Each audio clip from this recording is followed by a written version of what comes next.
Once upon a time, there was a man I was engaged to, someone I thought I'd spend my life with. But fate had other plans, all thanks to my sister. In those dark days, I was devastated.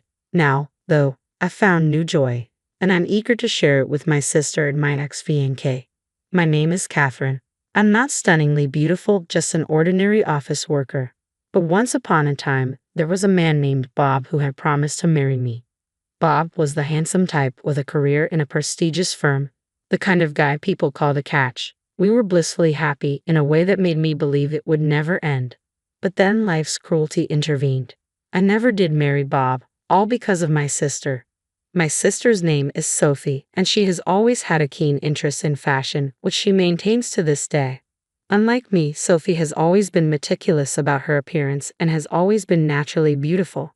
As a result, she attracted attention from boys since middle school and even had a stint as an amateur model for a fashion magazine. Sophie harbored dreams of becoming a professional model. Meanwhile, after graduating from college and settling into a routine job at a regular company, I found myself invited to dinner by a business associate named Bob. Over time, we got to know each other better through these dinners, and unexpectedly, something began to develop between us. That evening, Bob invited me out to dinner after work. I accepted without hesitation, enjoying his company. On our way back, Bob surprised me by confessing his feelings. Though taken aback, I realized I had feelings for him too, and so began our relationship. A year later, Bob proposed, and I happily accepted. Shortly after our engagement, Bob and I visited my parents to share the news. They were delighted, and discussions about wedding plans filled our home with joy. However, not everyone shared in our happiness. That person was my younger sister, Sophie. Sophie was shocked to hear about my engagement, and even more so when she met Bob. Always popular and admired for her looks, Sophie had a history of dismissing my more reserved romantic life. "I don't want my embarrassing sister to ruin my reputation," she would often say. Seeing me, whom she considered less socially adept, marry a successful man from a prestigious company before her seemed to bruise her pride deeply. Yet I remained unaware of Sophie's true feelings, oblivious to her subtle disdain. Looking back, I should have noticed her demeanor then.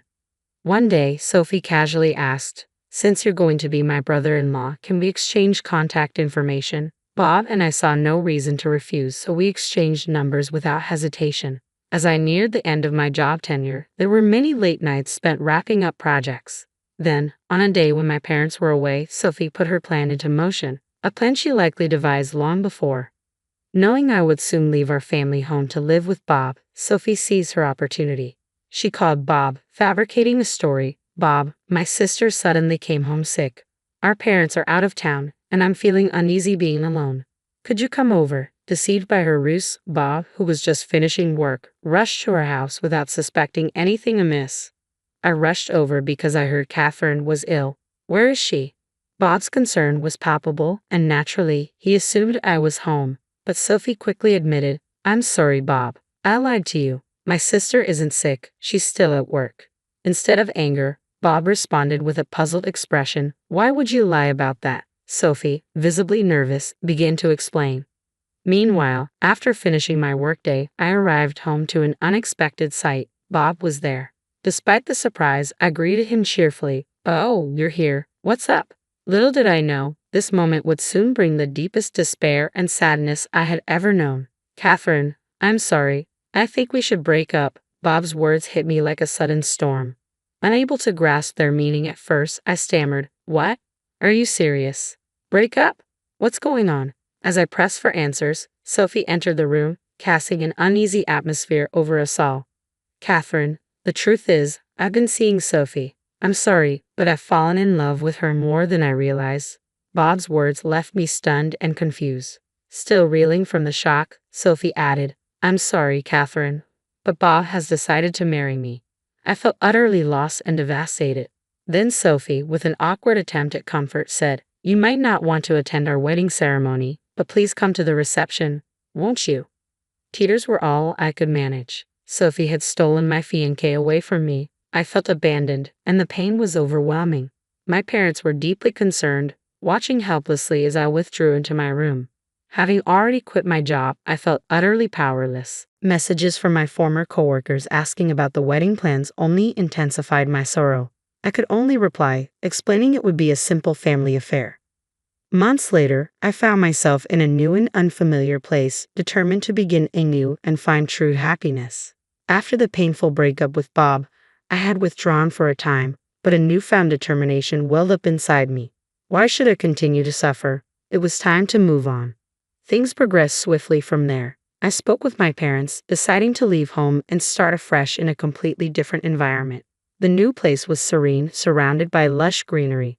My parents supported my decision wholeheartedly, assisting me greatly with the relocation. Shortly after settling in, while taking a moment to relax, my mom approached me with surprising news. "You were in your room. Bob visited. He explained everything that happened between you two and apologized." I couldn't fathom why my parents were apologizing. What Bob had done was beyond forgiveness. Yet there they were, even kneeling in remorse. "We've also heard about Sophie. We understand you can't forgive her, Catherine, but she's our daughter too," my parents explained, visibly torn. My parents were deeply troubled by Sophie's actions, knowing the pain she had caused me. Despite their disapproval, Sophie seemed to have made her choice and went to Bob. From then on, Bob began a daily ritual of coming to our house, pleading for forgiveness and seeking approval for his marriage to Sophie. Faced with Bob's persistence, my parents eventually felt compelled to relent. That's why they apologized to me for accepting his union with Sophie. "I honestly don't dwell on it anymore, but I understand how you feel," I replied with a bittersweet smile, holding back the tears. My mom was visibly emotional, while my dad wore a pained expression of apology. Despite everything, I reassured him, "When I have children, I'll lean on you both a lot." Their faces softened into smiles at my words. Mom, still teary-eyed, added, "Don't hesitate to reach out if you need anything."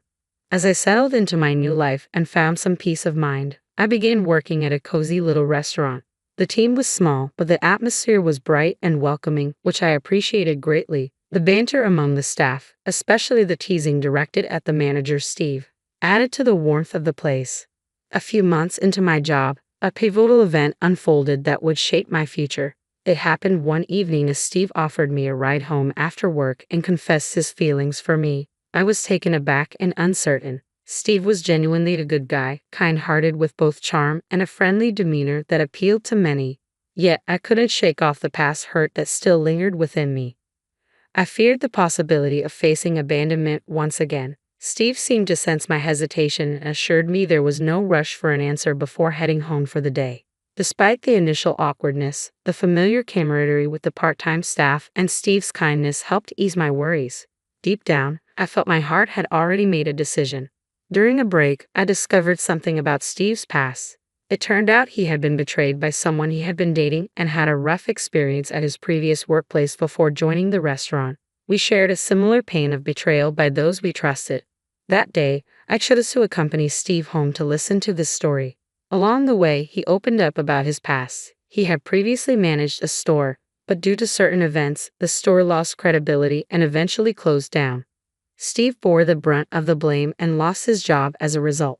After hearing Steve's story, I felt compelled to share my own reasons for being at the restaurant. When I finished, Steve looked at me kindly and said, "You've been incredibly strong." His words meant the world to me, acknowledging my resilience despite the pain I'd endured. It was exactly what I needed to hear. I did my best. Despite being betrayed by someone I loved, I managed to pick myself up, I confess, acknowledging the difficulty of my journey. To which I added sincerely, "You've done amazingly well too." Steve's smile grew wider, and in that moment, I found the courage to respond to his earlier confession. "Since that day, I might be a handful, but I hope you'll be patient with me," I told him. From then on, the teasing from the part-timers at the restaurant increased, but it was all in good spirit. "Congratulations. Wishing you both a lifetime of happiness." They cheered, genuinely happy for us. "That's a bit premature. There's a right time for that line, and it'll come around again. When it does, you'd better let me say it," Steve teased, a bit flustered as I laughed along with everyone else. It was a moment of pure joy, a typical day in our lives, until things took a turn. For the second time in my life, I was proposed to. Without hesitation, I accepted, determined to find lasting happiness this time. I believed Steve was the one who could truly make me happy. I visited my parents' house for the first time in a while to share the news, and they were overjoyed. Opening up about Steve, I felt their support as they said, "Please make our daughter happy. We trust you." "I will make Catherine happy," he asserted confidently. After chatting for a while, my dad hesitated before sharing, "Sophie and Bob are going to get married." He mentioned that an invitation might arrive, but insisted I needn't worry about it. Truthfully, I wasn't bothered. I was too wrapped up in my own happiness. In fact, I wanted to celebrate it openly. When I expressed this to my parents, they responded warmly, "If Catherine feels that way, then we trust your judgment." Sure enough, a few days later, an invitation to Sophie's wedding arrived. I decided we would attend together. Dave and I had opted for a simple legal marriage due to Sophie's impending wedding. We felt it would be less overwhelming for our parents and relatives to stagger our celebrations. We promised ourselves a proper wedding ceremony once things had settled down. On the date of Sophie's wedding, Steve and I arrived together at the venue. It had been a while since we had seen Sophie and Bob. Bob appeared weary, and there was a tension in the air as we exchanged greetings and introductions with family. When I proudly introduced Steve as my husband, Sophie's reaction was visibly surprised, etching the moment into memory. During the event, I found myself wanting to ask Bob about what had transpired between him and Sophie on the day when neither my parents nor I were present. Bob initially hesitated but eventually began to confide in me. According to him, when Sophie called him that day and informed him falsely that I was suddenly ill, Bob decided to wait for me. Sophie then arrived with strong drinks, coaxing him to indulge. Despite not being a heavy drinker, Bob had a few too many and became intoxicated. In his vulnerable state, Sophie took advantage of the situation, seducing him. Bob admitted that Sophie's beauty and allure played a role in clouding his judgment. Despite our engagement, he succumbed to temptation, and from then on, his attention began to drift towards Sophie. After hearing Bob's confession, his repeated apologies seemed insignificant to me. Honestly, I felt indifferent. What mattered most was finally knowing the truth. Meanwhile, Steve and Sophie were engaged in a conversation nearby. I was curious about their discussion but decided to inquire later, considering Sophie's upcoming wedding. On our way home, I couldn't resist asking Steve, "Were you upset when you were talking to Sophie?" Steve sighed. "As I mentioned before, she's my ex who betrayed me. But that's not all. She's also the reason I lost my job." I was taken aback. It felt like such a small world, and learning that Sophie was directly responsible for the closure of Steve's shop added another layer of shock. I delved deeper into the situation. It turned out that a few months into Sophie's relationship with Steve, she had an affair with a designer. Sophie believed dating someone in the modeling industry would be more advantageous, despite already being with Steve. When Steve discovered this by chance, he understandably confronted Sophie. However, instead of remorse, Sophie became angry and the relationship ended abruptly. Sophie's anger didn't dissipate. She went further, fabricating a fake photo of foreign objects and dishes from Steve's restaurant and shared it on social media.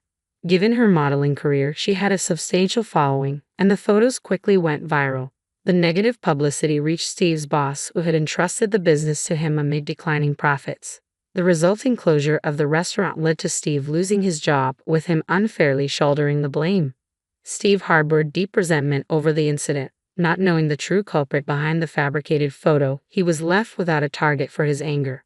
Amidst the turmoil, Steve finally discovered the truth during a casual drink with a friend. His girlfriend's friend had seen Sophie boasting on social media about causing the closure of a restaurant. Unaware that the restaurant belonged to Steve, the friend relayed this information to Steve. Though Steve now knew who was responsible, it was too late to take any action, so he resolved to make a fresh start elsewhere. It was then that Steve and I crossed paths. I approached Steve with an apology. "I'm sorry for what my sister did. I'm the sister of the person who caused so much trouble in your life. I didn't know how to face you. I was afraid you might hate me." Steve's response was unexpectedly kind. "It's all in the past, Catherine. None of this was your fault." His words brought me immense relief, reaffirming our decision to pursue happiness together once more. Later, Sophie faced consequences for her actions. She had arranged a photo shoot at an unexpected location, our home, known for its lush greenery and picturesque backdrop, ideal for modeling. The shoot was evidently part of her ambition to pursue a modeling career. The incident took place during dinner at a restaurant she had visited, which happened to be Steve's. Since I no longer worked at Steve's restaurant, I heard about this incident afterward.